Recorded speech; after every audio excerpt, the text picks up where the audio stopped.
Sabi nila, dapat respetuhin natin ang mga biyenan bilang tanda ng pagmamahal sa napangasawa natin. Pero paano kung biyenan mo ang dahilan para masira ang pangarap mong makabuo ng masayang pamilya? Kaya mo ba siyang patawarin? Magandang araw po, Hukom, Your Honors. Ako nga po pala si Rita.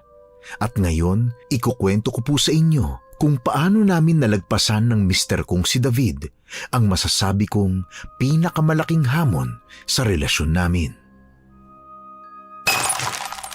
Hala, pasensya na po mama. Hindi naman po sinasadya ni Aling Esang na mabasag yung tasa niyo eh. Anong hindi sinasadya? Kitang-kita ng dalawang mga mata ko kung paano niya sinadyang bitawan yung tasa ko. Abay ka, mahal-mahal niyan! Leche siya! Pasensya na po talaga. Ako na po yung humihingi ng tawad para sa kanya. Teka, sandali nga.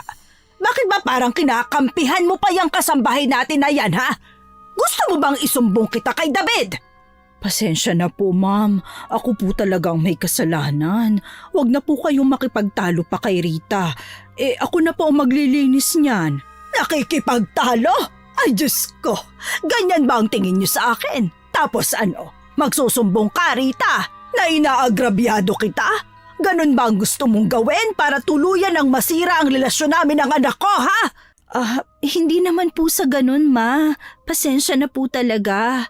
Siguraduhin mo lang. At ikaw naman, Esang, pagkatapos mo dyan, mag-impake ka na ng mga damit mo. Siguraduhin mong wala ka maiiwan kahit katiting na damit, ha? Naiintindihan mo ba? Ha? Bakit po? Nagtatanong ka pa? Ang hina talaga ng kukote mo. Malamang wala ka ng trabaho, kaya bukas dapat hindi na kita makita pa dito. Pero hindi po pwede. Wala na po akong ibang mapapasukan agad.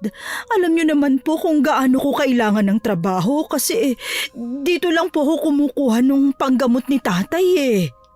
Pwes, hindi ko na problema yon. Kaya dalian mo na sa paglilinis dyan. Naiintindihan mo ba? Nagsimula akong maluha nang makita ko ang pagmamakaawa ni Aling Esang.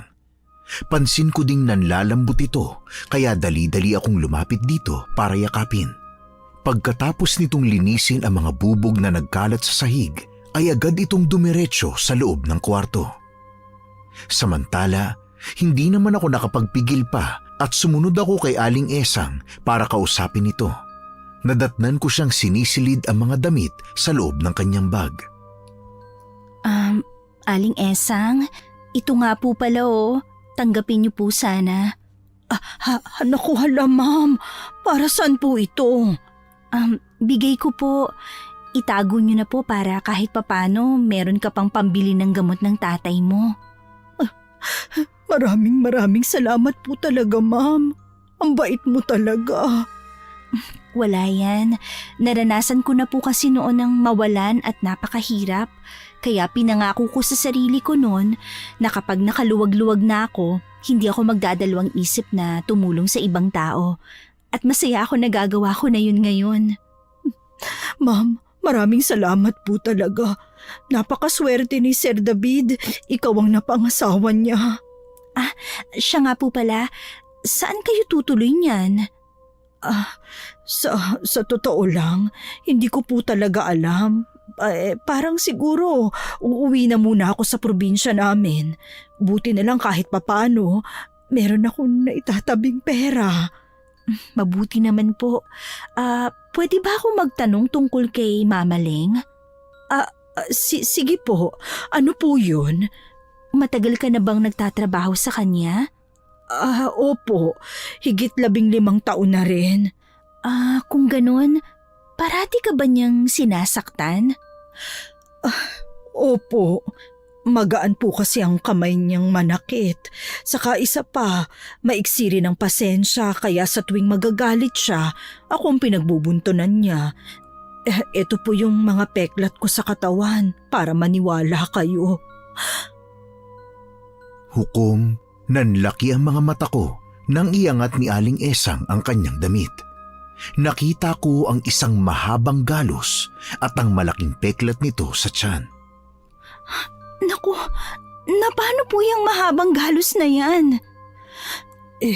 Nung isang gabi po, umuwi siyang lasing na lasing. Nagagalit siya noon kasi natalo daw siya sa tong eats kaya nagpatimpla siya sa akin ng kape. Nagpakuha ng ensaymada na pinasamahan niya ng kutsilyo tapos… Tapos ano po? Tapos binuhos niya po bigla sa akin yung isang tasang mainit na kape. Bukod doon, tinangka niya po akong patayin gamit ang kutsilyo at nasugatan niya po yung tiyan ko. Kung ganun, bakit ka pa nagtiis sa kanya? Bakit hindi ka nalang umalis agad at humanap ng ibang trabaho? Alam niyo po, madaling sabihin pero ang hirap pong gawin eh. Kung meron lang akong pagpipilian, hindi na ako nagtiis ng ilang taon sa pananakit niya sa akin. Pero wala, dahil hindi naman ako nakatapos ng pag-aaral. Kaya mag-iingat ka sa kanya, ha? Ma'am Rita, alam kong bago ka pa lang na tumitira dito at wala ka pang alam sa tunay na ugali ni Ma'am Leng. Pero mukhang magkakasundo naman kayo. Naku, ang totoo niyan, hindi po kami magkasundo. Hindi nga rin siya inimbitahan ni David sa kasal namin nung isang buwan dahil natatakot ang asawa ko na baka mag-iskandalo dun si Mama. Ay naku, iba talaga ang ugaling meron si Ma'am Leng. Hindi ko nga alam kung bakit mas lumala siya ngayon. Nagulat nga rin ako kung bakit bigla niya akong tinanggal sa trabaho. Pero kung ano man yun, alam kong meron siyang pinaplano. Ha? Pinaplano? Ano pong ibig niyong sabihin? Hindi basta-basta nagdedesisyon ng biyanan mo. Isa pa, siya na rin ang may sabi noon na wala na siyang ibang makuhang kasambahay bukod sa akin. Kaya napaka-imposibleng tanggalin niya ako basta-basta nang walang rason. Ha? Kung ganon, ano kayang plano niya? Naputol ang pagsasalita ko nang marinig ang malakas na pagkatok ni Mama Leng sa pintuan. Pinagmamadali niyang lumabas si Aling Esang para umalis na ng bahay na siyang ginawa naman ito. Pagkalabas ko'y humarang siya sa dadaanan ko. Nakataas ang kilay niya na parang hinuhusgahan ang buong pagkatao ko. Oh, ano? Anong tinitingin-tingin mo dyan, ha? Wala po, Mama. Sige po, mauna na po ako. Ay, teka! Sinabi ko bang tumalikod ka agad? Meron pa akong sasabihin sa'yo. Ano po yun? Matuto kang lumugar sa pamamahay kong ito. Baka nakakalimutan mo. Bagong kasal pa lang kayo. Hindi ko po nakakalimutan yun.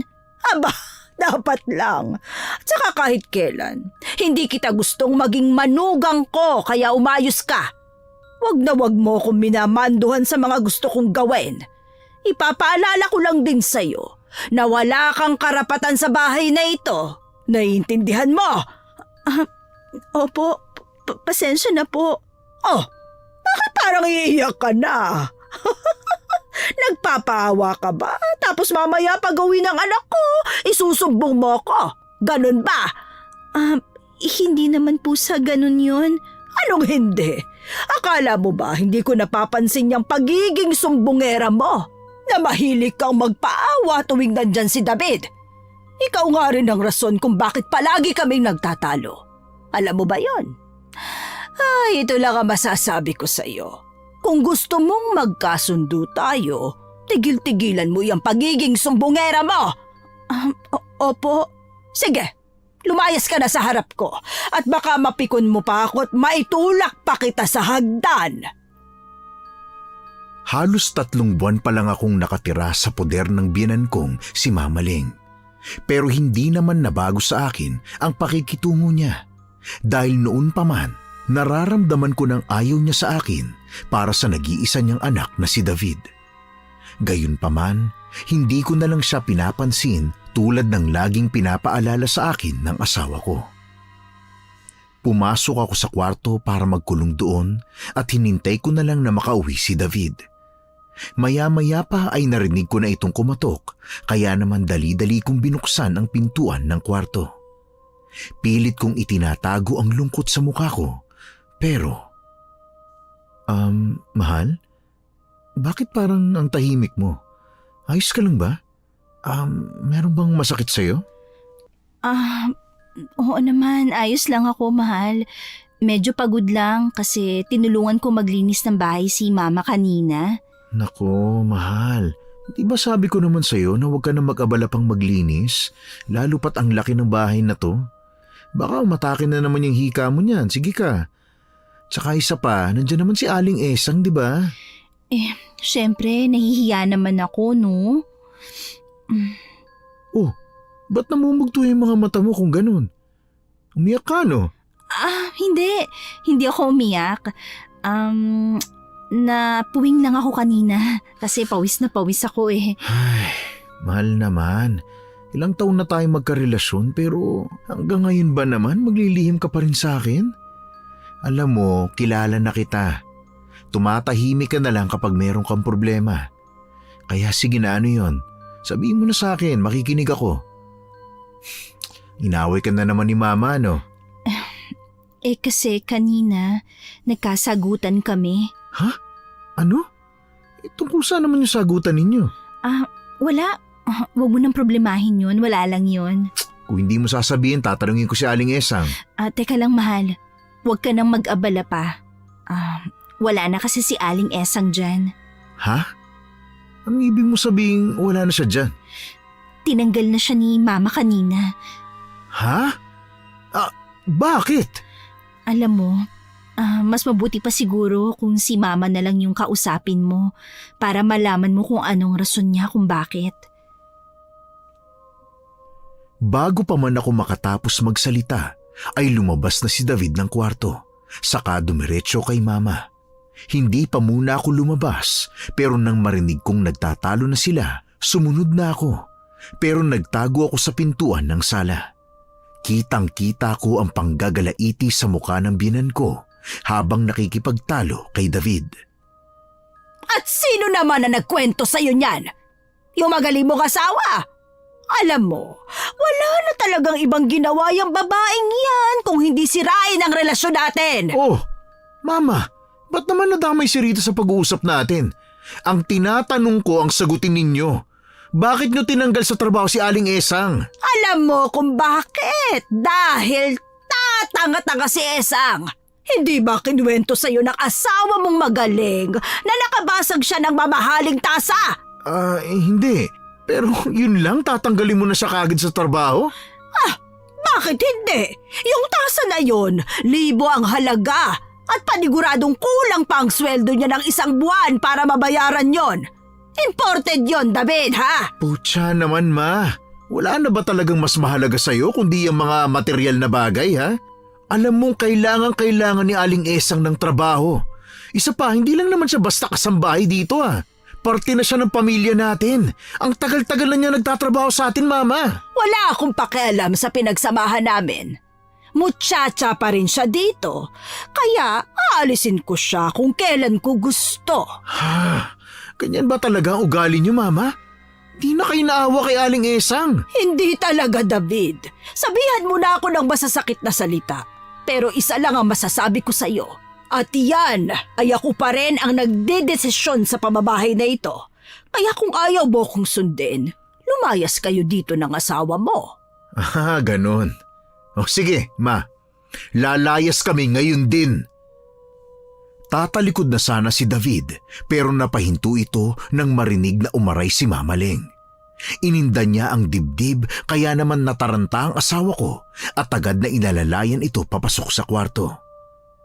Hukom, gustuhin ko mang sumunod pero natitigilan ako dahil paniguradong palalabasin lang ako ng biyenan ko sakaling makita niya ako doon. Minabuti ko na lang na bumalik sa kwarto namin para doon na lang hintayin si David. Maya-maya pa ay pumasok na rin ito. Kamusta? Ano nangyari? Ay, inatake na naman ng alta presyon si mama. Pero maayos na siya ngayon. Buti naman kung ganon. Pasensya ka na ha. Dahil sa akin, nagtalo pa kayo. Ay, wala yun, mahal. Mas mabuti nga yung nagsasabi ka sa akin eh. Tsaka mas maganda na rin yung nagkakaintindihan tayo dito. Ang hirap naman kasing tayong tatlo na nga lang ang magkakasama sa bahay pero hindi pa tayo magkakasundo-sundo. Oo nga eh. Sana maging maayos din ang lahat. Ay, naku mahal. Sa tamang panahon, sigurado yan. Pero sa ngayon, pagpasensyahan mo na lang muna si Mama ha. Hindi naman sa kinakampihan ko siya pero hindi kasi tayo pwedeng umalis dahil wala siyang ibang makakasama dito sa bahay. Nag-aalala nga rin ako sa kanya kasi medyo lumalala na yung sakit niya eh. Hindi mo na kailangan pang magpaliwanag dahil naiintindihan kita, mahal. Isa pa, palagi kong sinusunod yung paalala mo sa akin. Alam kong darating din ang araw na magkakasundo kami ni Mama, na matatanggap niya rin ako bilang manugang niya. Basta mangako kang hindi tayo susuko ha? Kahit ano pang problemang dumating sa buhay natin ha? Pangako. Mahal kita, asawa ko. Mahal din kita, misis ko. Humalik pa muna si David sa noot labi ko bago kami natulog. Mahimbing naman ang pagkakatulog namin. Kinaumagahan, nadatnan ko sa kusina si Mama Leng na naghahanda ng almusal. Pagkatapos magsipilyo ay hindi na ako nakatiis na kumustahin siya. Naayos naman ako. Muntik lang akong atakihin sa puso kagabi. Sana masaya ka sa ginagawa mong pagsusumbong. Pasensya na po, Ma, pero hindi naman ako nagsumbong eh. Sadyang napansin lang ni David na may problema. Ganon. Alam mo, handa naman akong tanggapin ka bilang manugang ko. Isa pa, wala rin naman ako magagawa kahit maging ayaw ko sa iyo, hindi ba? Kasi mahal na mahal ka ng anak ko. Kaya lang, meron sana akong ipapakiusap sa iyo. Ano po yun? Kung maaari sana, huwag kang gumawa ng paraan para masira ang relasyon naming dalawa sa isa't isa. Si David na lang ang meron ako at hindi ko kakayanin kung dumating ang araw na mapalayo ang loob niya sa akin. Opo, naiintindihan ko po. Kung tutuusin, gusto ko rin po kayong makasundo. At ayoko na rin po makipagtalo palagi dahil wala namang mabuting patutunguhan ng lahat ng ito eh. Mabuti naman kung ganon. Ma, pwede ko po ba kayong mayakap? Hindi, ayoko iha. Ang sabi ko, handa akong tanggapin ka. Pero hindi ibig sabihin nun ay tinatanggap na kita ngayon. Ngumiti na lang ako kahit na medyo napahiya ako, Hukom. Aakma na sana akong tatalikod para umalis pero biglang yumakap sa akin si Mama Leng. Nabigla naman ako lalo nang madatnan kami ni David sa ganung posisyon. Ngumiti ang asawa ko kaya ganun rin ang ginawa ko. Uy, pasensya na ha. Mukhang naistorbo ko yata yung moment yung dalawa eh. Naku, hindi naman. Kaya nga, bumabawi lang ako kay Rita sa kung ano mang nagawa ko sa kanyang mali noon. Isa pa, gusto ko rin sanang humingi ng pasensya sa iyo tungkol sa pagtatalo natin kagabi. Mama, huwag niyo na pong alalahanin yun. Ang importante, maayos na po ang relasyon natin. Kaya nga po, basta lagi niyong tatandaan na nandito lang kaming mag-asawa para suportahan ang gusto niyo. Sana hindi na po maulit tong pagkakalabuan natin. Oo nga po, Mama. At saka pangako ko sa'yo na magiging mabuting manugang ang asawa ko. Hindi niyo lang po alam kung gaano niya kayo kagustong makasundo. Oo nga po, Mama. Ay talaga ba? Ay nako, ang sweet mo pala talaga ano. Hindi nga nakakapagtaka kung bakit ikaw ang napili ni David para mapangasawa. Ay, ganun po ba? Salamat po, Mama. Ayaw siya, sige. Tulungan mo na lang ako maghain. Kumain na tayo at malapit na itong maluto. Hukom, masaya kaming tumulong sa paghain at pag-ayos ng lamesa. Maya-maya pa ay sumunod sa amin si Mama Leng, bit-bit ang nilutong ulam. Bango niyan, Mama. Abay, siyempre. Kailan pa ako nagluto ng mabaho? Saka isa pa, mabango naman talaga lahat ng steak, hindi ba? Lalo na't mahal pa ang pagkakabili ko sa kardeng yan. Alam ko naman pong mahal yan, Mama. Ang sa akin lang, nababanguhan talaga ako sa mga niluluto nyo. Mahal man o hindi yung mga sangkap, kasi magaling po talaga kayong magluto, Ma. Ay, salamat naman kung ganon. Ang tanong, ito bang napangasawa mo magaling ding magluto? Opo, marunong din po ako magluto. Sa katunayan, meron po kaming karinderya noon at tumutulong po ako kay nanay sa pagluluto. Mabuti naman pala kung ganon. Hindi ko yata alam yan Sige nga kung ganon. Ikaw ang magluto ng kakainin natin sa susunod, ha? Sige po, wala pong problema.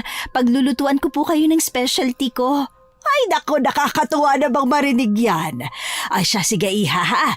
Dahil dyan, ikaw na lang kaya ang magluto ng ulam natin para sa tanghalian mamaya. Naku, wala pong problema sa akin. Alam mo, Mama, tiyak na masasarapan ka sa specialty ni Rita. Alam niyo ba ako, Ma? Noong unang beses ko palang natikman yung luto niyang sinigang na hipon, ay nako, grabe, naging paborito ko na kaagad. Grabe ka naman, David. Oh, bakit? Totoo naman Buti nga, day off ko ngayon kaya matitikman ko ulit yung luto mo. Sasamahan kita sa palengke mamaya para bumili ng mga rekado. Mabuti naman kung ganon. Siguraduhin mo lang na wag mainitan si Rita, ha? Opo, Mama. Matapos namin kumain, dumiretso na kami ni David sa palengke. Bumili kami ng mga rekado para sa lulutuing sinigang na hipon. Pagkatapos, umuwi na kami para ihanda ang mga yon. Sa tansya ko, higit 12:30 na ng tanghali nang makatapos akong magluto. Kaya naman agad akong naghain sa lamesa. Habang kumakain, napansin kong tumatango si Mama Leng, dahilan para mapangiti ako dahil tanda yun na nasasarapan siya sa niluto ko. Oh, Ma, kumusta ha? Masarap! Nako, sakto lang yung asim at saka ang lambot pa ng hipon. Sabi ko sa inyo Naku, maraming salamat po at nagustuhan nyo. Ay, teka, sandali. Marunong ka bang magluto ng relyenong bangos? Hindi po, pero aaralin ko po yun. You know? Ay, mabuti pa nga. Paborito ko kasi yun Aralin mo, ha? Ha? Talaga, Ma? Hindi ko alam na paborito niyo pala yun. Aba, oo naman. Paborito ko yun. Ay, kailan niyo pa po naging paborito yun? Dati pa. Abay, nakalimutan mo na ba na yun ang specialty ng dati mong nobya bago si Rita? Alam mo ba, nakakausap ko siya. Nasa Canada na pala yun ngayon, nakakatuwa. At hindi lang yun, ha? Balita ko, nagpapagawa rin siya ng malaking bahay. Iniimbitan niya nga ako At saka, kinakamusta ka pala niya sa akin. Ma naman, huwag na po nating isama sa usapan yung tungkol dyan. Isa pa, masaya na po kami sa kanya-kanyang buhay namin, okay? Siguradong masaya na rin siya sa pamilya niya katulad ko. Masaya akong kinasal ako kay Rita. Ay, ito naman. Kinukwento ko lang bakit? Ikaw, Rita, nagseselos ka ba, ha? Naku Ma, hindi po. Wag po kayo mag-alala dahil hindi naman po ako selosa. Ayun naman pala Ikaw talaga, David, kung ano-anong masama ang iniisip mo. Tahimik lang kaming kumain. Dumiretso na ako sa kwarto pagkatapos magligpit ng pinagkainan. Tahimik akong humiga sa kama. Ilang saglit pa, tumabi sa akin si David para yakapin ako ng mahigpit. Mahal? Nagsiselos ka ba? Bakit naman ako magsiselos, mahal? Di ba sabi ko kanina ayos lang ako? Meron ba akong dapat pagselosan, ha? Wala naman. Napansin ko lang kasi na, kanina ka pa tahimik Napapaisip lang kasi ako. Napapaisip? Saan naman? Bakit akong pinili mo para mapangasawa? Ano bang ibig mong sabihin? Na bakit ikaw ang pinili ko? Nagtataka lang kasi ako. Ang daming babae dyan. Karamihan malayo na yung narating sa buhay tulad nung binanggit ni Mama kanina na ex mong nasa ibang bansa na pala ngayon. Kaya bakit ako? Kasi Mahal na mahal kita. Alam mo kung bakit kita minahal ng todo? Kasi tinanggap mo ako kung sino ako. Nanatili ka sa tabi ko kahit pa noong mga panahon na wala pa ako napapatunayan bilang lalaki. At higit sa lahat, gusto kong malaman mong masayang masaya ako na ikaw ang pinili ko. Talaga? Oo naman. Hinding-hindi ako mahihiya na ikaw yung pinakasalan ko. Handa akong ipagsigawan sa buong mundo kung gaano kita kamahal. Maraming salamat ha. Nakakatuwa naman yan. Siyempre, ganun din ako sa'yo. Noon pa man, mahal na kita kasi nakikita ko kung gaano mo ako iniingatan. Lalo na ngayong mag-asawa na tayo. At palagi kitang iingatan, lalo na kapag nagkaanak na tayo. Mahigpit akong yumakap kay David, pero nagulat ako nang bigla ako nitong sinunggaban ng halik, kaya gumanti ako. Mapusok ang mga galaw namin noong mga oras na yon. Pagkatapos, agad kaming natulog. Pagkagising ko ay agad akong nagbihis. Samantalang ang asawa ko ay himbing na himbing pa rin sa pagkakatulog. Dali-dali akong lumabas ng kwarto at nadatnan ko si Mama Leng na nanonood ng TV sa sala. Ngumiti ako sa kanya pero sumimangot naman siya at umirap. Bakit mo akong nginingitian? Nasaan si David? Nasa kwarto po, Ma. Natutulog pa. Ganun ba? O siya, sige. Kumain na kayo dyan at nakaluto na ako ng pagkain. Sige po. Ma, nasan po pala dito yung niluto kong ulam natin kanina? Pinakain ko na sa aso. Ano po? Bakit po? Hindi naman masarap eh. Alangan namang ipilit kong kainin yon. Paano kung sumakit pa yung tiyan ko ng dahil doon? Di ba, sabi niyo naman masarap po ang luto ko? Malamang! Di pinagbulan pa ng pagtatalo namin ni David yun kung sinabi kong hindi masarap ang luto mo. Alam mo, Iha, huwag kang umasa na matatanggap pa kita bilang manugang ko kasi ni sa panaginip man ay hinding-hindi mangyayari yon. Pero sabi niyo po kasi... Sinabi ko dahil nandyan siya. Pinarinig ko lang sa kanya na gusto kita kahit ang totoo ay hindi. Pero bakit niyo po to ginagawa? Bakit? Kasi gusto kong mapalapit ulit ang loob niya sa akin kaya ikaw ang sisisihin ko sa oras na magkaroon ulit kami ng pagtatalo. Kaya umayos ka, naiintindihan mo? Wag na wag kong malalaman na nagsumbong ka ulit. Kung hindi, pipilitin ko kayong paghiwalayin na dalawa. Opo, Ma. Tumango na lang ako at naglakad papasok sa CR para umiyak. Pagkatapos naghilamos ako para di mahalata ng asawa ko. Nadatnan kong nakaupo na si David sa harap ng hapagkainan nang makalabas ako. Inasikaso niya si Mama Leng. Nagulat ako nang biglang ngumiti sa akin ang biyenan ko at saka inalok akong kumain. Alam kong sa puntong ito'y nagiging plastic lang siya sa akin, pero lumapit lang ako sa kanila para sumabay ng kumain. Sa mga lumipas na araw, ganoon ang pakikitungo sa akin ni Mama Leng. Sinusungitan niya ako sa tuwing kaming dalawa lang ang matitira sa bahay, pero kabaliktaran ang pakikitungo niya sa akin kapag kasama namin si David. Pero imbis na magmukmok at magsumbong kay David, ay tinago ko na lang ang lahat. Alam kong mahirap dahil sa isang pagkakamali lang, siguradong malalaman na ni David ang lahat. Pero pilit kong kinakaya, lalo na't relasyon na namin ang nakasalalay. Hindi ko kasi alam kung ano ang kayang gawin ni Mama Leng, pero isa lang ang nasisiguro ko. Yun ay handa siyang gawin ang lahat, mapaghiwalay lang kaming dalawa ni David. Hindi nagtagal, nagsimula na kaming sumubok ni David na bumuo ng anak. Isang umaga, paglabas ko ng banyo ay nakita kong tahimik na nakaupo si David sa sala. Halata ang pagkagalak sa mukha nitong sumalubong sa akin. Ano, mahal, ano? Mahal, pasensya na pero negative pa rin eh. Ganun ba? Ah, ayos lang yan. Pwede pa naman tayong sumubok ng sumubok di ba? Pero paano kung baog ako, mahal? Paano kung hindi ko pala talaga kayang bumuo ng anak? Ha? Ikaw naman, bakit ka naman nagsasalita ng ganyan, mahal?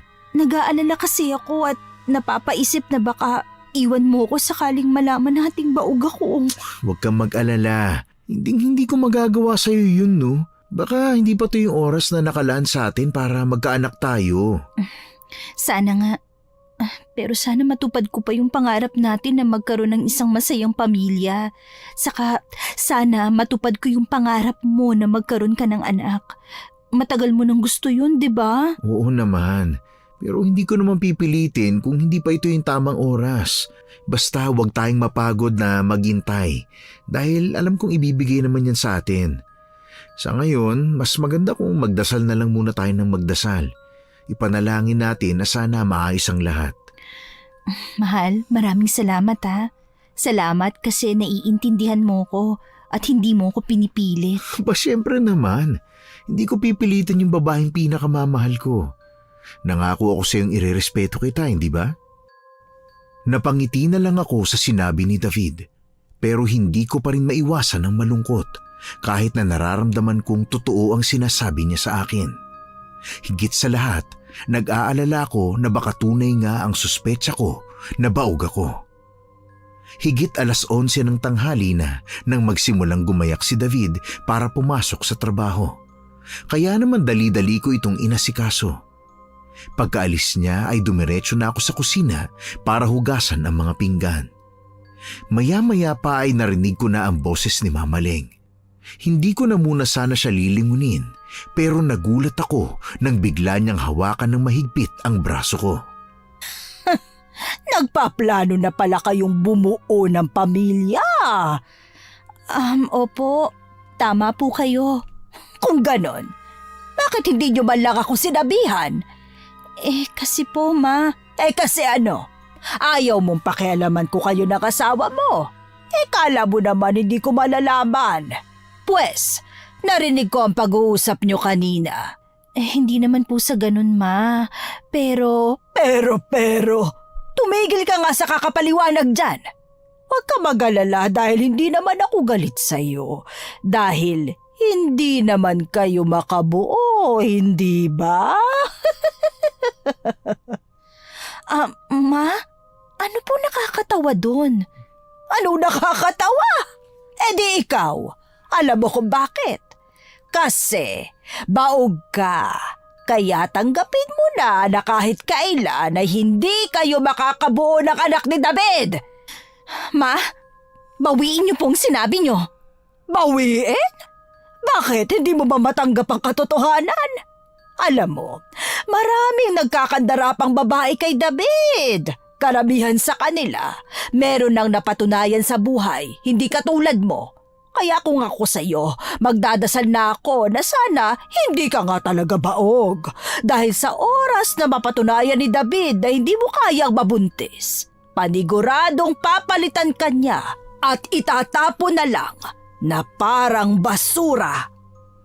Bago pa man matapos sa pagsasalita si Mama Leng, ay nasampal ko na siya. Imbis matakot ay diretso akong tumingin sa kanyang mga mata. Pinipigilan ko ang luha ko sa pagtulo dahil gusto kong ipakita sa biyenan kong hindi niya dapat ako pinagsasalitaan ng ganun. Abay, walang yaka! Sabi ko na kaya nung una pa lang ayoko na sa'yo dahil meron ka palang tinatagong masamang ugali! Alam niyo kung bakit? Dahil sumusobra na kayo sa mga sinasabi niyo. At kahit sino mapupuno sa inyo dahil sa kung paano niyo itrato yung ibang tao. Kung di niyo ako matanggap bilang asawa ng anak niyo, irespeto niyo na lang sana ako bilang tao. At isa pa, huwag niyo naman sanang ipanalangin na baog ako at hindi ako kailanman magkakaanak. Talagang nagpapaawa ka pa, ha? Iha, ipapaalala ko lang sa'yo na nakatira ka sa pamamahay ko. Kaya dapat tiisin mo yung ugaling meron ako. Kung ayaw mo, bukas na bukas ang pinto para lumayas ka rito. Sige ho, lalayas ho ako. Aba, buti naman. At nang mabawas-bawasan ng palamunin ng anak ko. O baka naman magsumbong ka pa sa kanya na ako mismo ang nagpapabaya sa iyo, ha? Kung meron lang CCTV sa pamamahay na ito, malalaman ni David lahat ng kagagahan mo. Huwag kayong mag-alala. Hindi makakarating sa kanya. Tumingin pa muna sa akin si Mama Leng bago tumalikod. Imbis na kumibo ay dumiretso na lang ako sa kwarto para magmukmok. Kung dati ay kinakaya kong tiisin ang mga masasakit na salita niya, pero iba na ang usapan ngayon dahil sa kanya mismo nang galing na pinapanalangin niyang sana'y baog ako para hindi kami magkaanak ni David. Yun ang pinakamasakit na salita na narinig ko bilang isang babae dahil mula noon pa ay pangarap ko na ang magkaroon ng pamilya. Lumipas ang mga oras hanggang sa hindi ko na malayang lumubog na pala ang araw. Maya-maya pa ay narinig ko na ang boses ni David na tumatawag sa pangalan ko habang kumakatok sa pinto. Oh, mahal, bakit parang ang tamlay mo? May sakit ka ba? Wala naman. Maiba ako, mahal. Ano pala yung dala-dala mo? Ito. Bigay ito nung bago nating kapitbahay dun sa kanto. Saktong dumadaan ako nang makasalubong ko siya at tinabot niya sa akin tong sisig na niluto daw niya. Oh, di ba matagal mo nang gustong kumain ito? Oo. Salamat kamo sa kanya. Ang bait niya. Oo nga eh. Oo, mahal. Bakit? Parang natigilan ka yata. Halika nga muna dito, mahal. Aba, ang sweet naman ng asawa ko. Alam mo, kahit hindi mo sabihin, nararamdaman kita. Alam kong sa mga oras na to, iniisip mo pa rin yung tungkol sa resulta kanina. Alam kong nalulungkot ka dahil hanggang ngayon kahit ilang beses na nating sinubukan, negative pa rin. Pero gusto kong malaman mong tuloy lang dapat ang buhay. Ang importante, magkasama pa rin tayong dalawa sa kahit anong hamon na ibigay sa atin. Pero... Mahal ko, huwag kang matakot kung iniisip mo na posibleng hindi mo maibigay yung isang pangarap ko na magkaroon ng anak. Kung sakali mang tama yung hinala natin na ikaw o ako baog, pwede naman tayong humanap ng ibang paraan para magkaroon ng anak, di ba? Pwede pa tayong magampon. Kaya kumalma ka lang, okay? Halika nga, payakap nga ako ng mahigpit. Salamat, mahal. Teka, na paano yung braso mo? Bakit meron kang pasa dyan? Wala to. Rita, anong nangyari dyan? Sabihin mo na. Kasi kanina pag alis mo, nagkaroon na naman kami ng pagtatalo ni Mama. Nasampal ko siya sa galit ko dahil pinapanalangin niya na pala na sana baog ako para hindi tayo magkaroon ng anak. Ha? O anong ginawa niya sa braso mo? Hinawakan niya ako ng mahigpit. Ganon. Sandali. Sumunod ako kay David nang tumalikod ito para pumunta kay Mama Leng na kasalukuyang nakatambay lang sa balkonahe. Ma, anong ibig sabihin nito? Sinaktan mo na naman si Rita? Akala ko ba malinaw ng lahat sa'yo? Malinaw? Alam mo ba kung anong kinagagalit ko? Yun ay ang hindi ninyo pagsasabi sa akin ng mga plano nyo sa buhay. Hindi porket mag-asawa na kayo, mabaliwalain mo na lang ako bilang nanay mo. Yan! Yan ang rason kung bakit ayaw naming magsabi sa inyo. Kasi nagkakaganyan ka. At alam mo ba kung bakit, ma? Dahil kahit kailan, hindi ka naging masaya sa relasyon naming dalawa. Oo! Hindi nga. Paano naman ako magiging masaya?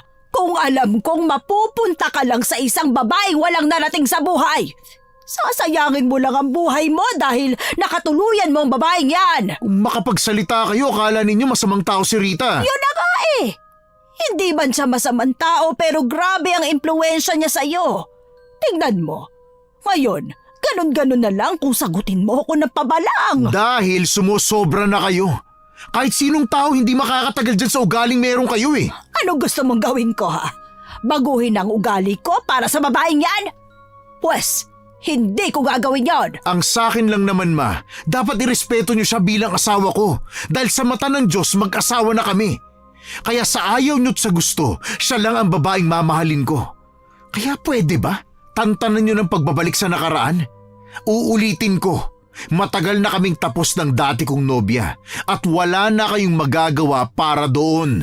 Pwes, kung ganyan lang din, huwag ka nang umasang magkakaayos pa tayo.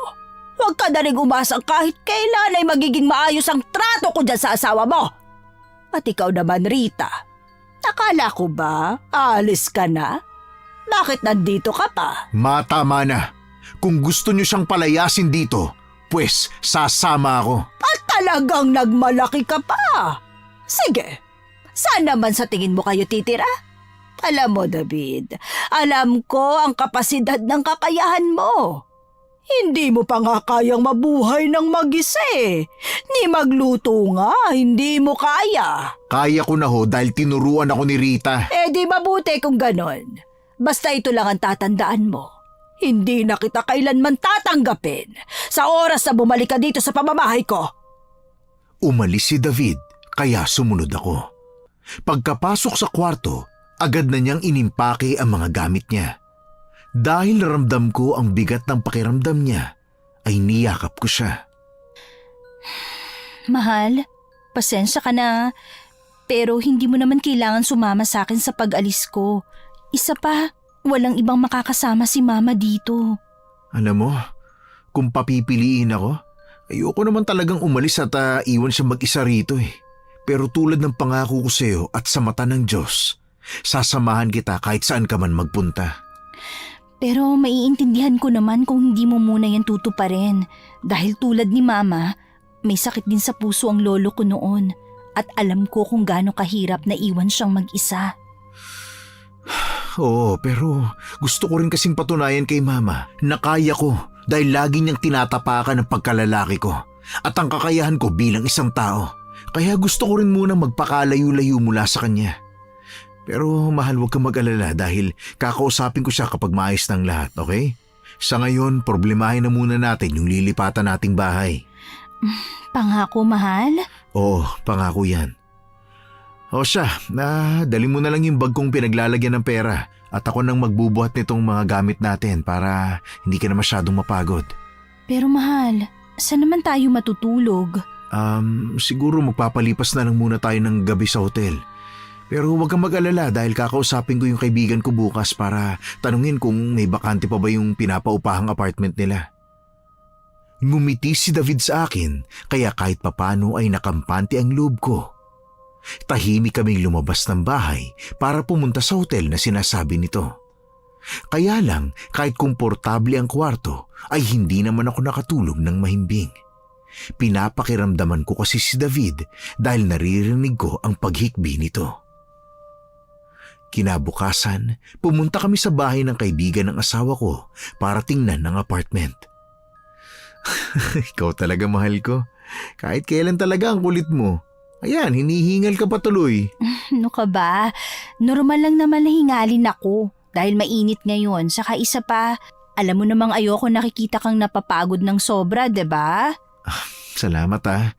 O sige na, ibaba mo na lang yan dyan at ako nang bahalang magbuhat niyan mamaya papunta dun sa kwarto.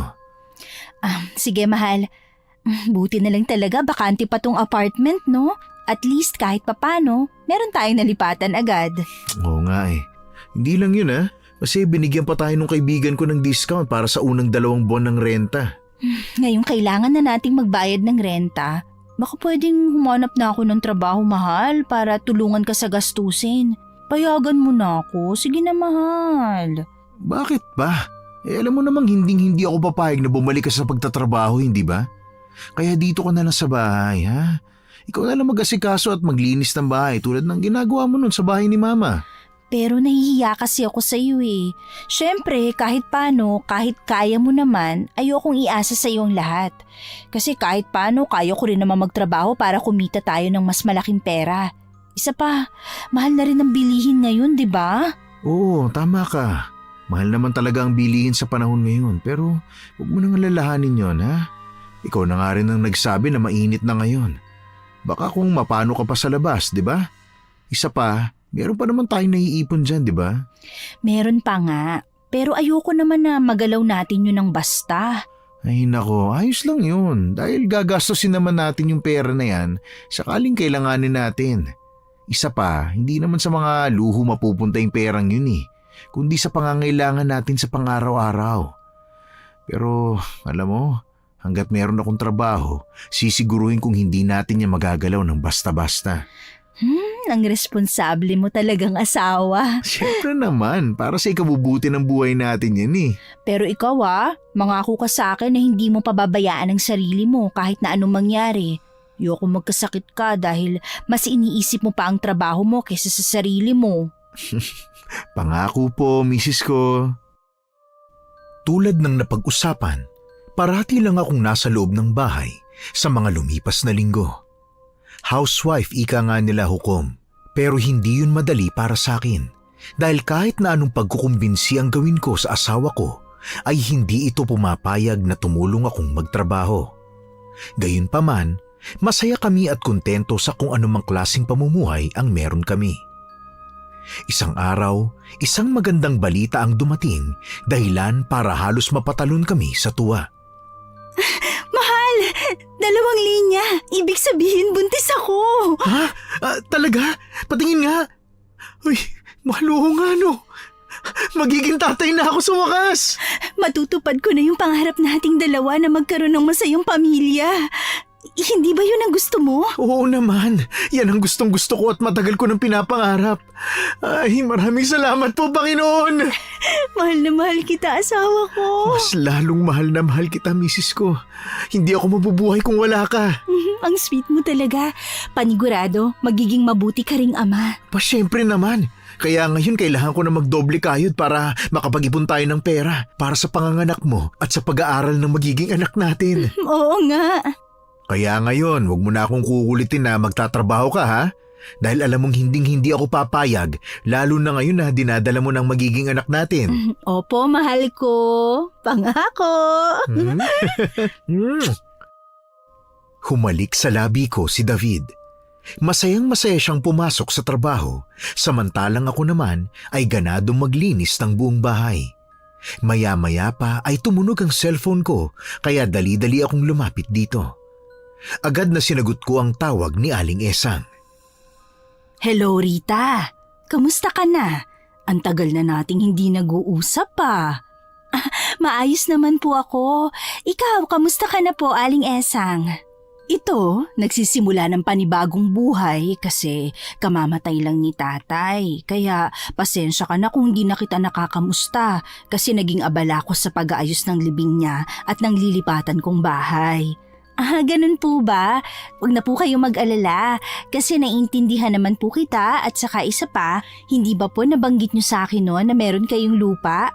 Ano pong ibig sabihin yung lilipatan niyo? Kailan ko lang din kasi nalaman na noon pa nakasanla na yung lupa.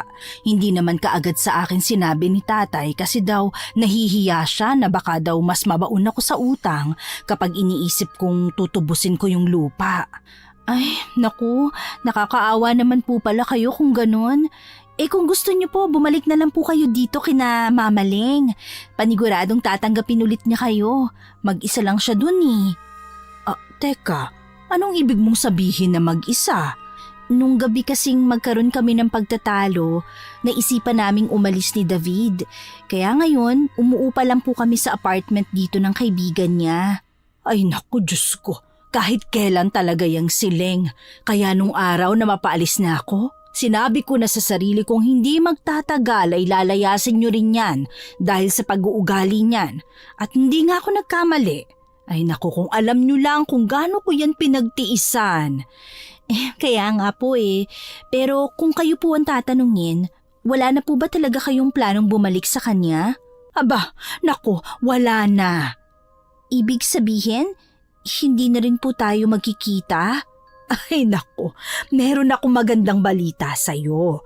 Alam mo bang nakahanap ako ulit ng amo dyan malapit sa tinitirhan ni Leng? Magsisimula na rin ako magtrabaho sa 1 buwan at ibig sabihin nun, magkikita na ulit tayo. Talaga po? Naku, magandang balita nga yan. Siguradong matutuwa din si David kapag nalaman niya. Aba, oo naman. Ay teka, sandali nga. Kumusta naman kayong mag-asawa? Ayun, maayos naman po ang lagay namin. Alam niyo po ba, nagdadalang tao na po ako. Aba, talaga? Ay naku, mabuti kung ganon. Noon mo pa sinasabi sa akin na gusto niyong magkaroon ng masayang pamilya, di ba? Opo. Alam mo, Iha, masayang-masaya ako para sa'yo dahil sa totoo lang nakikita ko ang sarili ko sa'yo. Kaya napalapit agad yung loob ko sa'yo nung tumira ka dyan sa bahay ni Leng. Talaga po, Aling Esang? Aba, oo naman. Tulad ko, nakita ko rin kung gaano ka kapursigido at kabait kahit pa inaalipusta ka ng biyanan mo. Huwag ka mag-alala dahil magiging maayos din ng lahat. Siguro ang kailangan mong gawin ay kunin ang kiliti ng biyanan mo para makasundo mo na siya.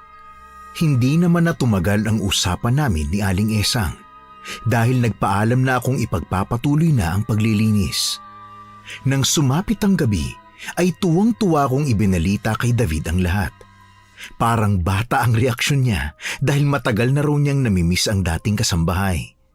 Masaya kaming natulog. Kinabukasan ay araw ng Sabado. Maaga akong gumising para mag-asikaso sa pagluluto ng almusal, habang si David naman ay mahimbing ang pagkakatulog.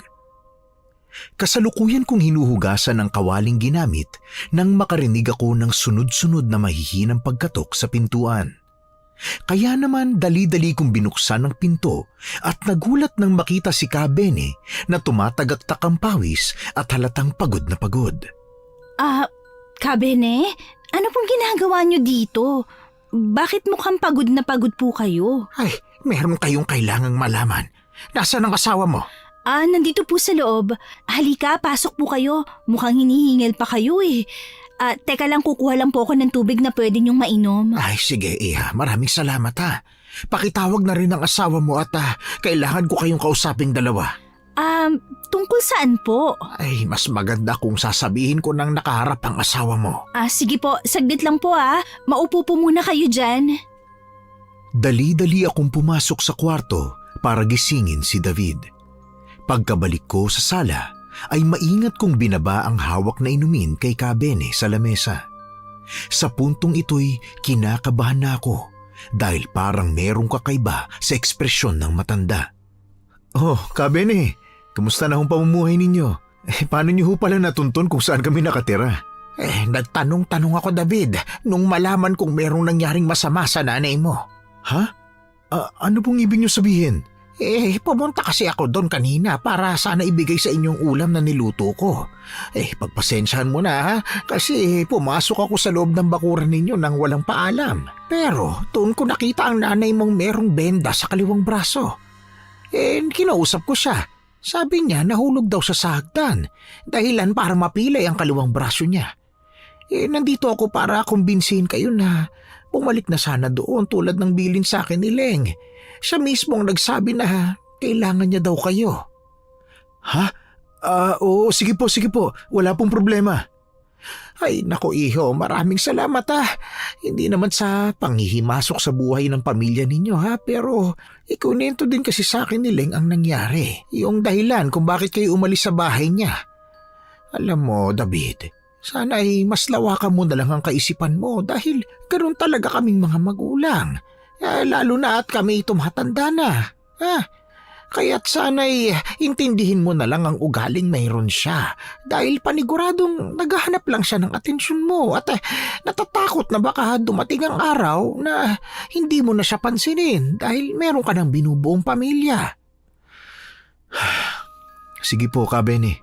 Naiintindihan ko naman po, kaya lang kasi hindi tamang pagtrato niya sa asawa ko eh. Pero wag po kayong mag-alala dahil magmula sa araw na ito mas iintindihin na lang namin ang sitwasyon niya. Maraming salamat po ulit sa pagbabalita sa amin ha. Kung wala ho kayo paniguradong hindi ho namin ito malalaman. Kaya nga po, Kabene, uuwi rin po kami ngayong araw nang sa ganon masamahan namin si Mama Leng. Aba, ay magandang balita yan. Paniguradong matutuwa si Leng kapag nalaman niya ang balitang ito.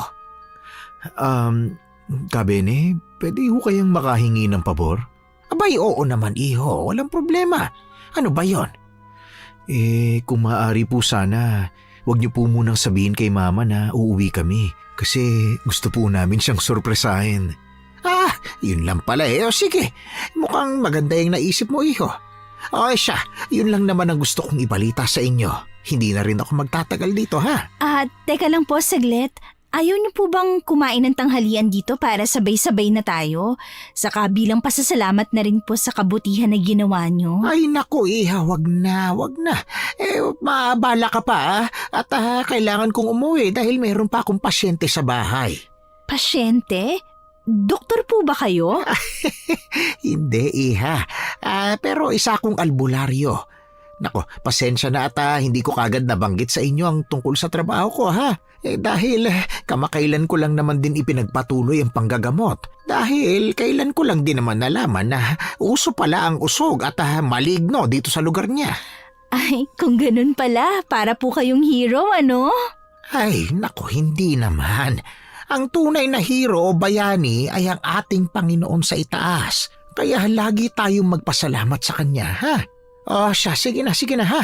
Mauna na ako sa inyo. Dadaan pa ako sa bahay ni Leng para kumustahin siya. Hindi na namin napigilan pa si Kabene sa kagustuhan niyang umuwi. Pagkaalis nito ay agad naming inimpake ang mga gamit. Pagkatapos ay umalis si David para kausapin ng kaibigan tungkol sa pagkansela na sa pag-upa sa apartment. Buti na nga lang at pumayag ang kaibigan ng asawa ko. Kahit na 15 araw pa lang kami para sa buwan ng Marso. Pero minabuti naming bayaran ang buong upa bilang pasasalamat na rin dito. Pagkatapos ay sumakay na kami sa pinarang tricycle. Pagka-uwi namin ay nadatnan namin si Kabene na kasalukuyang pinapakain ng merienda si Mama Leng. Tuwang-tuwa ang biyenan ko nang makita si David. Samantalang hindi ko naman inaasahan na bebeso ito sa akin paglapit ko. Ay, kamusta na kayo? Mabuti naman at napagbigyan mo ako sa hiling ko. Maayos naman po kami, Mama. Kayo po, kamusta nang lagay nyo? Di man lang po kayo tumawag sa akin para ibalita kung anong nangyari sa inyo. Ay naku, pasensya ka na, iho. Nahihiya kasi ako na baka mapahiya lang ako kung gagawin ko yun. Ay, susma naman. Bakit ko naman gagawin yun sa inyo? Alam mo naman kahit nagkakatampuhan tayong dalawa hindi kita pababayaan, di ba? Oo nga, pero hindi kasi biro ang mga salitang binitawan ko sa inyong mag-asawa, lalo na kay Rita. Kaya sana'y mapatawad niyo pa akong dalawa, ha? Oo naman po, Ma. Wala pong problema yun. Talaga? Baka naman nagbibiro ka lang. Ay naku ma, wag po kayong mag-alala dahil matagal na namin pinag-usapan ng tungkol dito. Kung tutusin, si Rita pa nga ang may sabi sa akin na siya na lang daw po ang aalis at maiwan ako dito kasama ninyo. Ay, kung ganon, pwede ba kitang mayakapi, ha? Mahigpit na yumakap sa akin si Mama Leng. Pagkatapos ng pagkikwentuhan namin, ay minabuti na naming bitbitin ang mga gamit papasok sa loob ng kwarto. Buti na lang at tumulong si Kabene. Eto, ipasok nyo na ang mga gamit ninyo sa cabinet dahil nilinis ko na rin naman na ito kanina. Ganun po ba? Nakakahiya naman po pero maraming salamat Kabene ha. Walang anuman, David, para makapagpahinga na kayong dalawa dahil alam kong hindi madali ang magbuhat ng mga gamit. Ay teka nga pala, David. Matanong ko lang nasa na yung mga iba pang mga gamit na dala ninyo? Yung mga kutsyon at yung mga gamit sa kusina na nakita kong nung minsan nandun ako sa inyo. Ay nako Kabene, hindi ho sa amin yun. Doon po yun sa nagpapaupa ng bahay. Ganun ba? Mabuti naman kung ganun at sa mabuting tao kayo umuupa. Siya, maiwan ko na muna kayo ha. Itutuloy ko muna ang pagpapakain sa nanay mo. Pagkatapos ay uuwi na rin ako. Sige po Mang Bene, maraming salamat po ulit ha. Ang swerte natin, mahal, no? Akalain mo yun, sa kabila ng mga pagsubok na dinanas natin, meron pa palang pag-asa na umayos ang relasyon natin kay Mama. Oo nga Tulad nga ng nasabi ko sa'yo, wag na wag kang mawawalan ng pag-asa. Yakap para sa bagong buhay. Oo naman. Niyakap namin ang isa't isa ng mahigpit. Pagkatapos ayusin ang mga gamit, ay lumabas na kami sa sala at umupo sa couch katabi ni Mama Leng. Ma, Meron po sana kaming sasabihin sa iyo ni Rita na dapat malaman ninyo hanggat maaga pa para po hindi kayo mabigla. Hindi ko po alam kung anong magiging reaksyon mo rito pero sana'y matanggap mo pa rin. Ay nako, sige anak, ano ba yon? Sige mahal, ikaw na magsabi sa mama. Ma, nagdadalang tao na po ako. Ay, ganun ba? Aba, salamat sa Diyos. Oh, teka, bakit parang tahimik yata kayo? Ay, alam ko na. Alam kong nagugulat kayo sa reaksyon kong ito, ano? Pero gusto kong malaman ninyo na matagal ko nang pinagsisisihan na minsan kong ipinalangin sa Diyos na sana hindi kayo magkaanak. Lahat naman ay may kakayahang magbago, hindi ba? Opo, at napakasaya namin para sa inyo dahil sa wakas natupad na rin ang hiling niyong maging maayos ang relasyon natin sa isa't isa. Masaya kaming nagkwentuhan nung mga oras na yon.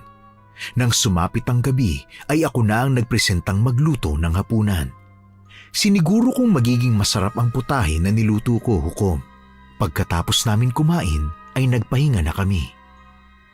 Sa mga lumipas na araw, naging abalang muli si David sa pagtatrabaho. Kaya madalas kaming maiwang dalawa ng biyenan ko sa bahay.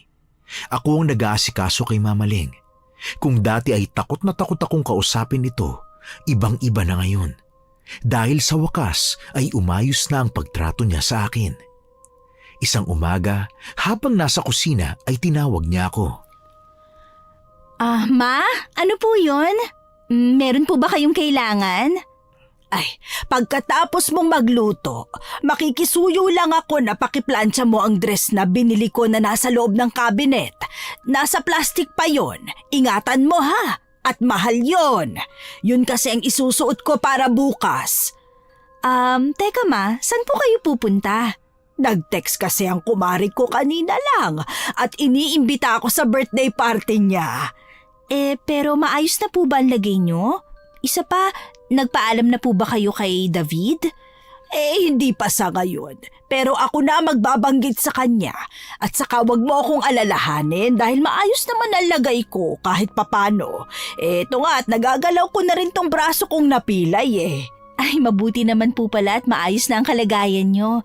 Sige po, tatapusin ko lang po tong isdang piniprito ko. Baka masunog na kasi. Ay, teka, sandali lang Rita. Kung sakaling pumunta ako doon sa birthday party, gusto ko sumama ka. Ha? Sigurado po kayo, ma? Abay, bakit naman hindi? Nang maipakilala rin kita sa mga amiga ko na ikaw ang napangasawa na nag-iisang anak ko. Pero... Ay, bakit ayaw mo ba? hindi naman po sa ganun. Pero paano po kung malaman nila kung saang pamilya ako nanggaling? Ay, naku, wag ka mag-alala. Siguradong maiintindihan naman nila at saka isa pa, hindi naman siguro nila ako mamaliitin. Ay naku, subukan lang nila at makakatikim sila ng salita sa akin. Naman, ayos lang yun. Aba syempre, pinapatawa lang naman kita. Huwag mo nang alalahanin ang sasabihin ng ibang tao. Basta ang gusto ko, sumama ka sa ayaw at sa gusto mo, ha? Sige po, Mama. Kaya pagkatapos mo magluto, ihanda mo na rin ang damit na isusuot mo, ha? Mas maganda kung bestida rin ang susuotin mo para magkapareho tayo. Ay, siguraduhin mo magiging maganda ka, ha? Opo naman, Ma. Pagkatapos magluto ay sumaglit ako sa kwarto ni Mama Leng para kunin ang bestida bago dumiretso sa kwarto namin ng asawa ko para plantsahin ang damit na isusuot naming dalawa.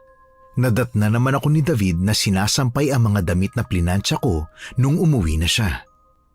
Ba? Mukhang abalang-abala ang misis ko sa ginagawa niya. Oo, mahal. Pwede ba akong sumama bukas kay Mama? Oo naman. Walang problema sa akin. Basta ba ipapangako mong mag-e-enjoy ka ron? Huwag ka mag-alala dahil binanggit na sa akin ni Mama kung saan kayo pupunta bukas. Ganun ba? Salamat, mahal, ha? Ano ka ba? Maliit na bagay yun, no? Siyempre, kailangan mo ring magsaya paminsan-minsan. Dahil alam kong palagi ka lang nasa loob ng bahay. Kailangan mo ring lumabas-labas dahil kailangan mo yan para kahit papano ma-enjoy mong buhay mo. The best ka talaga, mahal. Siyempre naman, the best ka rin naman sa akin eh. Tignan mo nga Tumataba na nga ako dahil grabe ka kung mag-alaga. Halika nga rito, mahal. Payakap nga ako. Ikaw talaga, bulero ka. Nagsasabi lang naman ako ng totoo. Pagkabigay ko ng damit kay mama, ay bumalik na ako sa kwarto para magpahinga. Kinabukasan, maaga akong gumising para gawin ang mga gawaing bahay. 1:30 na ng hapon nang sabihan ako ni Mama Leng na malapit na kaming umalis. Kaya mabilis akong naggayak matapos ay lumabas na ng kwarto para hintayin si Mama Leng sa sala. Ilang saglit pa ay lumabas na rin ito, suot ang damit na pinaplansya sa akin kanina. Agad akong tumayo at aakma na sanang lalapit dito, pero natigilan ako nang makitang tumingin ito sa akin mula ulo hanggang paa. Ay, teka. Yan lang ang isusuot mo? Opo ma. Bakit? May problema po ba? Wala naman. Ay, saglit lang. May kukunin lang ako sa kwarto, ha? Sige po ma. Saglit akong iniwan ng biyenan ko at makalipas lang ang ilang minuto, bumalik na siya at may inabot sa akin. O ito, isuot mo yan. Ha? Ma? Sigurado po kayo? Ipapasuot niyo po sa akin yung relong binili niyo sa abroad noon? Abay, bakit naman hindi? Para naman makahabol ka sa forma ko. Isa pa, iha. Ingatan mo yan, lalo pat dolyares ang bili ko dyan, ha? Aba, oo naman po. Maraming salamat po O siya. Halika na't baka nagsisimula na ang programa. Pagkarating namin sa venue, ay sumulubong sa amin ang mga amiga ni Mama Leng. Walang pagdadalawang isip ako nitong pinakilala bilang manugang niya. Masaya namang bumati sa akin ang mga ito at ganun din ako sa kanila. Kaya lang, nagulat ako nang tanungin ng isa sa mga ito kung ako daw ba yung kinukwento ni Mama Leng na may-ari ng hasyenda na nakatuluyan ni David. Napatingin ako sa biyenan ko at sumenyas ito sa akin na sumagot raw ako ng oo. Sumunod na lang ako kay Mama Leng. Pagkatapos ng pagkakamustahan ay nagsimula na ang selebrasyon. Pilit akong ngumingiti sa bawat tao, pero ang katunayan ay nasasaktan na ako at napapaisip. Ilang saglit pa ay sumunod ako kay Mama Leng nang pumunta ito sa banyo para ayusin ang sarili. Ma? Bakit niyo naman po sinabi ang ganun? Bakit kailangan niyong magsinungaling sa mga kaibigan niyo na may-ari ako ng hasyenda? Ay, nako Rita, huwag ka maigay dyan. Baka merong makarinig sa iyo Mapurnada pa ang kwento ko at mapahiya pa ako sa harapan nilang lahat. Pero bakit kailangan niyo pong magsinungaling, Ma? Dahil hindi sila basta-basta at hindi ako pwedeng magpatalo sa kanila. Isa pa, sumakay ka na lang sa plano ko. Ma, paano kung malaman nila yung totoo na wala akong hasyenda? Sa totoo lang, hindi nyo naman po kailangan magsinungaling sa kanila dahil nasa kanila naman po kung tatanggapin nila ako o hindi. At kung hindi, wala na ako magagawa ron. At ano, hayaan ko na lang na mapahiya ako sa harap nila, ha? Ganun ba? Ma, hindi naman po sa ganun. At saka, bakit kayo mapapahiya? Wala naman pong masama sa pagiging mahirap. Hindi ba ang masama ay yung mayaman ka nga, pero galing naman sa pangungurakot o pagnanakaw ang perang pinagyayabang mo, di ba? Ay nako, hindi mo ako naiintindihan. Noong araw na nag-aaral pa kami, ako lagi ang nangunguna sa listahan ng mga honor students sa klase namin. Malamang pagtawa na nila ako sakaling malaman nilang putyo-putyo lang ang napangasawa ni David. Ha? Putyo-putyo? Ganon pa rin po ba ang tingin niyo sa akin ngayon, Ma? Ay nako, hindi naman sa ganon, iha.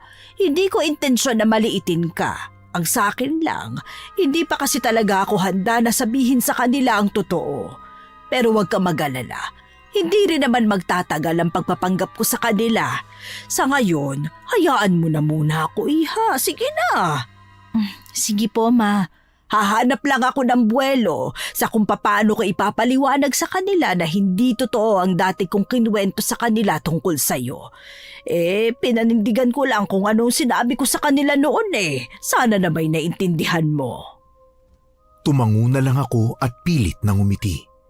Tahimik kong inayos ang pagkakapusod ng buhok at pagkatapos ay nauna na akong lumabas kay Mama Leng. Hindi na ako nagtanong sa biyenan ko dahil sa takot na baka muli na naman akong masaktan sa mga isasagot sa akin nito. Buti na lang kahit papano ay hindi napansin ni David ang bigat ng dibdib ko nang madatnan namin siya sa bahay pagka-uwi. Tulad ng nakasanayan, sabay kaming nagpahinga. Sa mga lumipas na linggo ay kaming dalawa ulit ni Mama Leng ang madalas na magkasama sa bahay. Madalang na lang din kasing bumisita si Ka Bene dahil naging abala raw ito sa mga pasyente. Isang araw, maagang umalis si David para pumasok sa trabaho. Binanggit din niya sa akin na malilate siya ng uwi dahil mag-overtime siya ngayong araw para may pandagdag sa iniipong pera sa mga gastusin para sa panganganak ko. Dahil alas 7 pa lang ay tumungo muna ako sa likod bahay para magwalis sa bakuran. Pagkatapos ay hinanda ko na ang mga lalabhang maruruming damit. Habang naglalaba ay biglang tumunog ang cellphone ko. Agad ko naman itong sinagot nang makitang si Aling Esang ang tumatawag. Nagkamustahan kami at nagkasundong magkikita pagkatapos ko sa mga gawaing bahay. Lampas 1:00 na ng hapon nang makatapos ako. Kaya dali-dali na akong gumayak at umalis para pumunta sa parke. Mahigpit na yumakap sa akin si Aling Esang nang makita niya ako. Tuwang-tuwa ito sa akin kaya lang napansin kong hindi man lang ito makatingin sa mga mata ko.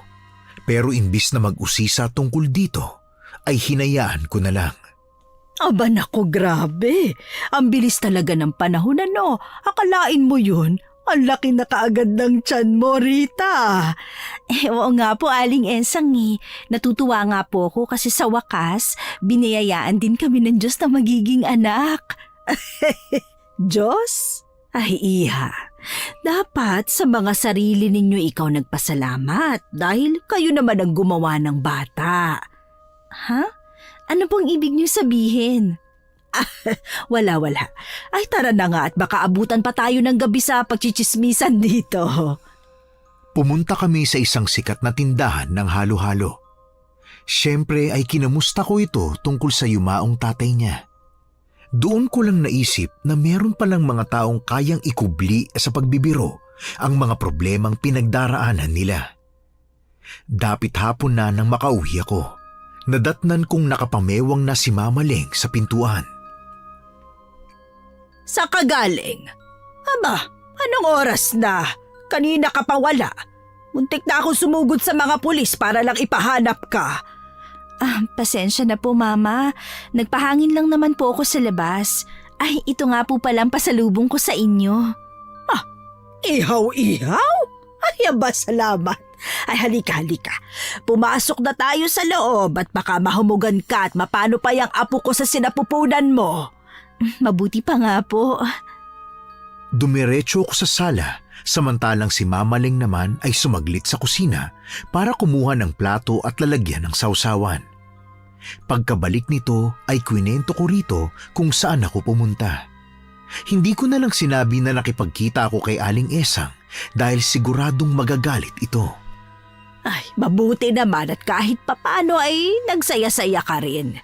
Kung ako sa'yo, sulitin mo na ang pag-alagala mo dahil sa oras na magkaanak ka na, hindi mo na magagawa ang mga bagay na nakasanayan mong gawin noon. Mukha lang akong galit kanina pero natutuwa pa rin ako.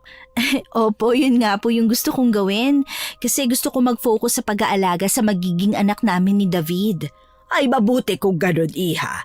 Pero kahit pinagsasaya ka ay iwasan mong gawin ang mga bagay na makakasama sa kalusugan mo dahil ayokong maapektuhan ang apo ko, ha? Opo, masusunod po. Huwag kayo mag-alala, Ma. Ay, nako. 9:00 na pala ng gabi. Halika na sa kwarto at magpahinga na tayo, ha? Mabuti pa nga po. Pwede po ba ako makitulog muna sa kwarto nyo kahit ngayong gabi lang? Aba, bakit naman, Iha? Natatakot po kasi ako sa kwarto namin dahil ako lang yung mag-isa. Baka mamaya, alam nyo na. May makita ka bulto. Ay nako, huwag kang nagpapapaniwala sa mga yon. Ikaw talaga. Alam mo, mas mabuting doon ka na lang sa kwarto ninyo matulog para kahit papano makapagpahinga ka ng maayos. Mas matakot ka sa mga taong may masasamang balak sa atin. Hindi yung mga multo-multo na yan. Sige po, Ma. Malungkot akong pumasok sa kwarto namin dahil hindi ko nakumbinsi si Mama Leng. Kaya naman nagtalokbong na lang ako ng kumot para kahit papano ay maibsan ang takot na nararamdaman ko. Ilang saglit pa ay nakarinig ako ng kalabog sa labas. Hindi ko na sana yung papansinin pero iba ang kutob ko kaya dahan-dahan akong lumabas sa sala. Kumunot ang noo ko nang mapansing nakabukas ang pintuan. Lalapit na sana ako sa pintuan para isara yon nang biglang may humarang sa dinadaanan ko. Nakasuot sila ng maskara. Pinagsusuntok ako ng mga ito sa tiyan, dahilan para matumba ako. Tanging hiyaw at hagulhol na lang ang nagawa ko nang makita ang dugong umaagos pababa sa hita ko. Ilang saglit pa ay nawalan ako ng malay. Nakahiga na ako sa isang kwarto sa ospital pagkamulat ng mga mata ko. Nakita ko si David na tahimik na nakaupo sa gilid ng kama ko. Aakma na sana akong uupo pero pinigilan niya ako. Mahal, kamusta ng pakiramdam mo? Meron pa bang masakit sa'yo? Teka, tatawag lang ako ng doktor, ha? Saglit lang. Mahal, iyong anak natin, nasan siya? Ayos lang ba siya? Mahal, wala na siya. Ano? Teka, hindi siya nakaligtas. Nasan siya? Gusto ko siya makita. Hindi pa pwede yan, mahal. Kailangan mo muna magpagaling. Ang sabi ng doktor, kailangan nilang kunin yung sanggol sa tiyan mo dahil delikado. Kasalanan ko to eh. Sana pala, hindi na lang ako lumabas ng gabing yun. Pinapaimbestigahan na namin ang nangyari. Sabi ni Mama, meron daw mga magnanakaw na pumasok sa bahay natin. Mga walang iya sila. Bakit yung anak pa natin? Kailangan magbayad sila. Wala na akong nagawa kundi ang humagulhol. Parang binagsakan ako ng langit at lupa hukom. Lahat ng mga pangarap ko ay nawala na parang pula. Alam kong nasasaktan din si David sa nangyari, pero kalmado pa rin siya. Mahal, pasensya na. Hindi ako nag-iingat. Wala kang kasalanan, mahal. Ang dapat managot ay yung mga magnanakaw na yon. At hindi ako titigil hanggat hindi sila nahahanap. Mahigpit na yumakap sa akin si David. Hindi niya ako iniwan hanggang sa makatulog ako. Nasa loob lang ako ng kwarto ng ospital para magpagaling. Pero makalipas ang ilang araw, sinabihan nila akong ilalabas na raw ako. Kaya kahit papano ay naging kampante na ang loob ko. Dahil sa wakas, makakatulong na rin ako sa pag-iimbestiga sa kasong ito. Sumalubong sa akin ng mahigpit na yakap si Mama Leng nang makauwi kami. Bakas ang pag-aalala sa mukha nito. Ay, naku Iha, kamusta ka na? Naku, pasensya ka na ha. Nabalitaan ko na yun tungkol sa nangyari sa anak niyo. Yung apo ko. Hindi pa rin po ako okay ngayon, Ma. Ang hirap. Naiintindihan kita. Huwag ka mag-alala dahil ginagawa na namin ang lahat para hanapin ang mga magnanakaw na yon. Maraming salamat po. Sana mahuli natin sila. Magdasal ka lang, Iha. Mayroong awa ang Diyos. Opo, Ma. O siya, David, ihatid mo na muna ang asawa mo sa kwarto para makapagpahinga pa siya ulit. Opo, Ma. Agad din naman akong humiga sa kama para magpahinga na ulit. Kahit naman kasi nasa loob ako ng ospital ay hindi ako mapakali kaya hindi rin ako masyadong nakapagpahinga. Nang sumapit ang gabi ay dinalhan ako ni David ng pagkain. Sa mga araw na lumipas, umikot lang ang mundo ko sa loob ng bahay. Kadalasan kasama ko ang biyanan ko dahil ito ang nag-aalaga sa akin. Pero isang gabi, habang tahimik akong naglalakad papunta sa kusina, ay narinig ko itong may kausap sa telepono habang nakatambay sa balkonahe. Saktong wala si David dahil nagpaalam siyang pupunta sa police station. Di ko man narinig ang buong nilang pag-uusap pero alam kong tungkol yun sa pagkamatay ng anak ko. Tumatak sa isipan ko ang litanya ni Mama Leng na bibigyan daw nito ng bonus ang sino mang kausap sa telepono dahil nagtagumpay sila sa planong makunan ang pagbubuntis ko. Kaya naman walang pagdadalawang isip akong lumapit sa biyenan ko matapos kunin ang 2x2 na nakasandal sa gilid ng pintuan. Anong ibig sabihin nito, Ma? Meron kayong kinalaman sa pagkamatay ng anak ko? Teka, sandali. Sandali lang, magpapaliwanag ako. Ano? Aamin ka o pasasabugin ko yung bungo mo, ha? Inaamin ko na. May alam ako sa nangyari sa'yo, Rita. Nag-hire ako ng pwedeng magpanggap na magnanakaw para magkunwaring atakihin ka. Ano? Bakit mo to nagawa, Ma? Hayop ka! Ay naku, sana mapatawad mo ko.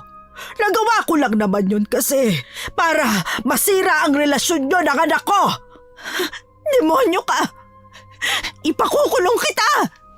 Hindi na ako napigilan pa ni Mama Leng nang tumakbo ko sa labas para humingi ng tulong. Sa kalagitnaan ng pagtakbo ko, hindi ko inaasahang makakasalubong ko sa kalye si Aling Esang. Oh, Rita, saan ka pupunta? Bakit ka kumakaripas ng takbo ng ganitong oras? Meron bang ibang nangyari, ha? Aling Esang, samahan niyo po ako. I-report natin si Mama sa mga pulis kasi nalaman kong siya pala ang dahilan kung bakit namatay ang anak ko. Ha? Ano? Naku, paano mo nalaman? Narinig ko pong meron siyang kausap sa telepono kanina. Teka, nasabi mo na ba ito kay David? Hindi pa po eh. Nasa pulis din siya ngayon para humingi ng update tungkol sa investigasyon. Kaya halika na, baka tumakas pa si Mama eh. Ay nako, napakawalang yan niya talaga. Teka sandali, wag muna natin siyang i-report sa mga pulis. Ha? Ano pong ibig niyo sabihin? Gusto mo bang gumanti sa kanya? Tutulungan kita dahil meron akong alam na ibang paraan para makaganti ka. Dahil kung isusumbong mo siya sa mga pulis ngayon, tsak, huhulihin siya at pagkatapos ng ilang taon, makakalaya rin siya. Ha? Sige po, Aling Esang. Ano po yun? Halika, sumunod ka sa akin. Pumunta kami sa bahay na pinagtatrabahuhan ni Aling Esang pero imbis na pumasok sa loob, dumiretso kami sa likod bahay kung saan merong bodega. Dahan-dahan kaming pumasok sa loob nun. Tahimik ko lang na pinagmasdan si Aling Esang na kunin ang mga kandila sa loob ng baul para paikot na itayo sa lamisita. Bahagyang nanlaki ang mga mata ko nang makita ang panyo ni Mama Leng. Teka, Aling Esang, bakit nasa iyo yan? Di ba kay Mama Leng yan? Oo, matagal ko nang kinuha ang gamit niyang panyo. Dahil alam kong darating ang araw na magagamit ko ito laban sa kanya. Rita, ulamin natin siya. Ha? Ano? Di ba masama yan? Ayoko po, Aling Esang. Anong mas masama? Ang pagganti mo sa kanya o ang pagpatay niya sa anak mong walang muwang? Tinutulungan lang kita, Rita. Pero matagal ka na palang mangkukulam, Aling Esang? Hindi. Kailan ko lang ito natutunan bago mamatay ang tatay ko. Ipinasa niya sa akin ang kakayahan niya sa pangkukulam. Natatakot po ako. Hanggang kailan ka matatakot? Kapag mas malala na ang ginawa ni Leng sa'yo? Rita, mag-isip ka. Alam ko ang hirap ng isang inang pinagkaitan ng anak. Sige, Aling Esang. Pumapayag na ako. Imbis na panuurin si Aling Esang na gawin ng orasyon, ay umupo na lang ako saka pumikit para magnilay-nilay. Maya-maya pa ay lumapit ito sa akin para iabot ang voodoo doll na merong nakatusok na mga karayom. Hindi naman na ako nagtagal pa at agad na umuwi. Nadatnan ko si David sa bahay na kasalukuyang merong kinakausap sa cellphone kaya mabilis kong itinago ang manika sa likuran ko. Oh, mahal! Saan ka galing? Kanina ko pa tinatawagan yung cellphone mo pero hindi ka sumasagot. Mahal, nagpahangin lang ako. Kamusta pala ang investigasyon? Wala pa rin daw update eh. Pero yan mo, gagawin ko ang lahat. Mahal, magpahinga ka rin ha. Tutulong din ako kapag maayos na ang lagay ko. Oh, sige. Teka, nasan nga pala si Mama? Kanina ko pa siya hinahanap eh. Hindi ko rin alam, mahal. Baka lumabas lang din yun. Oh, siya, sige. Mahal nga pala, mukhang kailangan mo munang umalis dito dahil baka balikan ka nung mga yon tulad nung sabi sa akin ng mga pulis. Matagal kaming nag-usap ni David. Buti na lang at hindi niya nahalata ang tinatago ko. Pagkatapos, nag-usap kami at nagkasundong doon na lang ako tumira sa dating baryo namin na medyo tagong lugar. Kinabukasan, mabilis akong nag-impake ng mga gamit para pumunta sa dati naming bahay.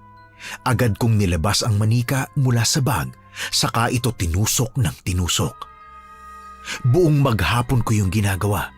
Hanggang sa isang araw, bumisita si Kabene sa bahay. Kabene, ba't po kayo bumisita dito? Rita, alam mo ba kung anong nangyayari kay Leng? Ha?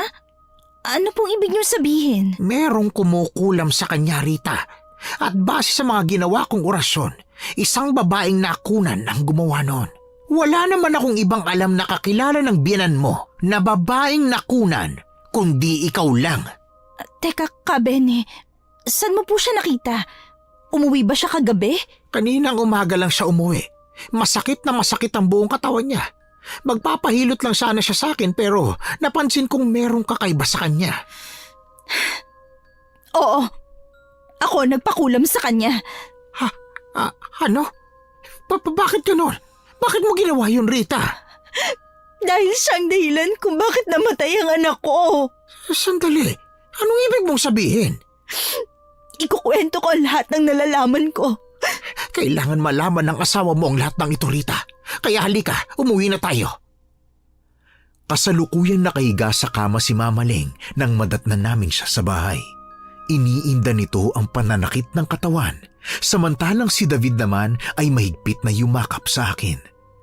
Alam kong sa puntong ito ay wala pa siyang kaalam-alam. Kaya walang pagdadalawang isip kong ipinaliwanag sa kanila ang nalaman ko, dahilan para magalit si David.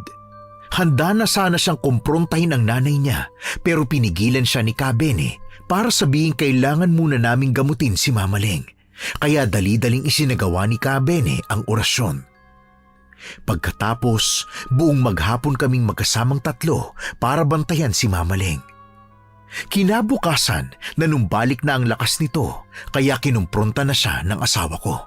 Paulit-ulit na nanghingi ng pasensya si Mama Leng sa anak niya dahil sa ginawa niya, pero dahil sa galit ay pinakulong niya ang sarili niyang ina. Pero hanggang ngayon, nagtataka pa rin sina Kabene at David kung sino ang nilapitan kong mangkukulam. Iha, gusto kong ipaliwanag mo sa amin kung sino ang nilapitan mo mangkukulam. Kailangan natin siyang parusahan. Pero Kabene... Mahal, sige na. Ako nang nakikiusap sa'yo. Sabihin mo na. Si Aling Esang, yung dating kasambahin natin. Ano? Paano niya nagawa? Ang sabi niya sa akin, tinuro daw yun ng tatay niya bago mamatay nung panahong pinalaya siya ni Mama sa bahay. Kung ganon, kailangan natin siyang parusahan.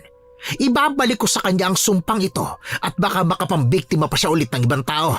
Pero sabi niya, si Mama lang daw po ang gusto niyang kulamin dahil gusto lang niya makaganti sa mga ginawa nito sa kanya. Kahit na, Iha, dapat nating parusahan ang mga masasamang tao tulad niya. Dahil kahit kailan, hindi tamang ilagay sa sarili mong kamay ang hustisya para lang makaganti sa isang tao. Kahit pa gusto rin itong pigilan ni David, ay wala na rin kaming nagawa. Sa halip, pinagmasdan na lang namin ang isinagawa nitong orasyon. Pagkatapos ng ilang araw, sumubok naman akong kontakin si Aling Esang pero hindi ito sumasagot. Pumunta rin ako sa pinagtatrabahuhan nito. Ang sabi ng amo niya, noong isang araw pa daw siya umalis. Kaya imbis na sayangin ang oras sa paghahanap kay Aling Esang, itinuon na lang namin ang atensyon sa pagsisimula ng panibagong buhay. Paminsan-minsan ay dumadalaw si David sa kulungan para bisitahin si Mama Ling. Samantalang ako ay nanatili lang sa bahay dahil hindi ko pa siya kayang kausapin. Hanggang ngayon masakit pa rin sa akin ang ginawa ng aking biyenan. Pero makalipas ang 1 taon, naglakas loob na akong sumama sa asawa ko para bisitahin ang biyenan ko. Hukom, nagkausap kaming dalawa at humingi rin ito ng pasensya, kaya naman pinatawad ko na siya. Matapos ang araw na yon, sunod-sunod na ang natanggap naming blessings, maging sa trabaho at negosyong binuksan namin sa kabila ng hirap na dinaranas naming mag-asawa. Hanggang ngayon, wala pa rin kaming balita tungkol kay Aling Esang, kaya malaki ang suspetsya namin na patay na siya. Hukom, Your Honors, maraming salamat po sa pakikinig ng aking kwento. Sana po ay kahit papano ay may napulot po kayong aral sa mga karanasang napagdaanan namin.